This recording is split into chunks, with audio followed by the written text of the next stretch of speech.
வணக்கம், welcome back to Kavi news. இந்த வீடியோவில் நம்ம என்ன அப்டேட் பார்க்க போகிறோம் அப்படின்னா, தமிழகத்தில் 1 முதல் 12ஆம் வகுப்பு மாணவர்களுக்கு பள்ளி மற்றும் கல்லூரிகளுக்கான விடுமுறை தொடர்பான அறிவிப்பானது வெளியாகி இருக்கிறது. குறிப்பிட்ட மாவட்டங்களுக்கு உள்ளூர் விடுமுறை தொடர்பான அறிவிப்பினை மாவட்ட ஆட்சியர் வெளியிடுவார்.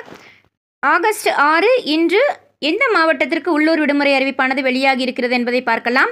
சேலம் மாவட்டம் கோட்டை மாரியம்மன் திருவிழாவினை முன்னிட்டு இன்று சேலம் மாவட்டத்திற்கு உள்ளூர் விடுமுறை அறிவிப்பானது வெளியாகி இருக்கிறது.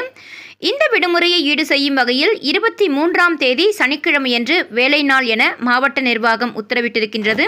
அதேபோல நாளை ஆகஸ்ட் 7ஆம் தேதி தென்காசி மாவட்டத்திற்கு உள்ளூர் விடுமுறையானது வெளியாகியிருக்கிறது.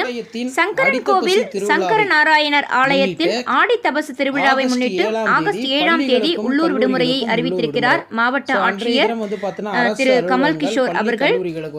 தொடர்ந்து பள்ளி மற்றும் கல்லூரிகளுக்கான விடுமுறை தொடர்பான அறிவிப்புகளை அறிந்து கொள்ள சேனலை மறக்காம சப்ஸ்கிரைப் செய்து கொள்ளுங்கள். நன்றி, வணக்கம்.